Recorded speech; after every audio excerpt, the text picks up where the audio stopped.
Back when I worked in corporate America, I was genuinely content with where I was financially. My wife and I had what we needed, we were saving, we were traveling.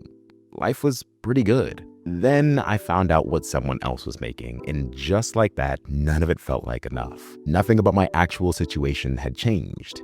Just one number that I had no business knowing. And if you feel like you're never quite where you should be, no matter what your account says, this video will help explain what's driving that and give you a better standard to measure yourself up against.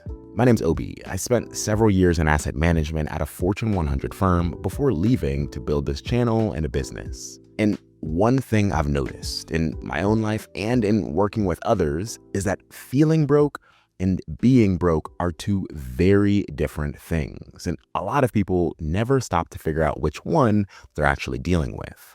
And I want to start by saying the feeling makes sense.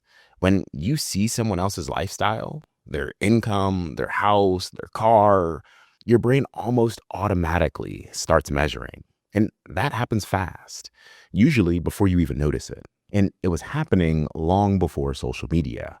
We're just exposed to more sides of more people's lives now. But what's tricky is that we rarely stop to question the standard we're comparing to.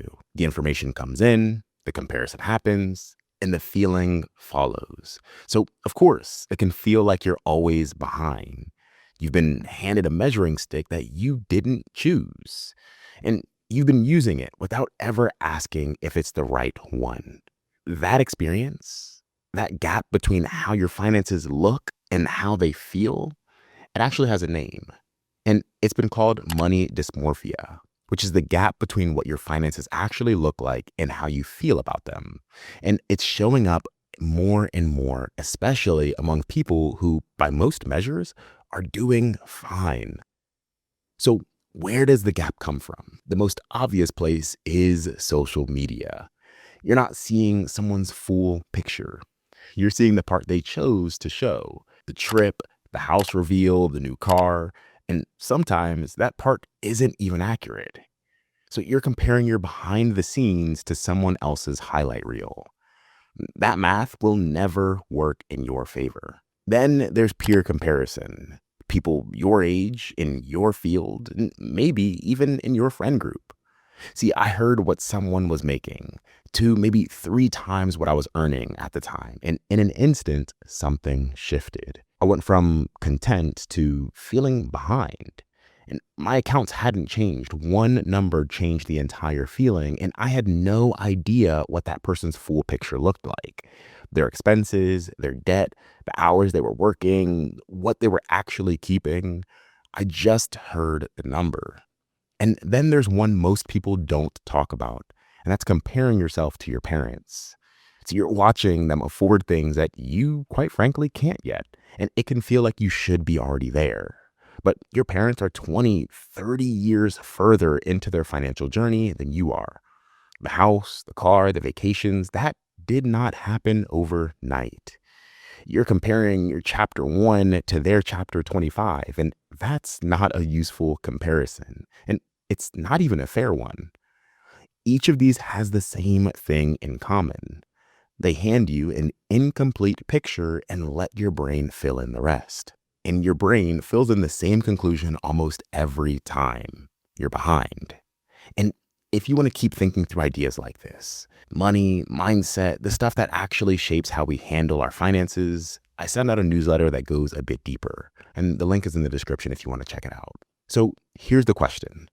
What if the definition of wealth you've been using is just too narrow? See, when I played college football, my head coach had a line he'd use when we were complaining about how hard life was. And I'm paraphrasing, but the gist was that our current circumstances weren't hard. Hard is living under a bridge without a dry pair of socks in the middle of winter. That's hard. He wasn't dismissing what we were going through. He was giving us perspective, showing us that what felt unbearable was actually a privilege.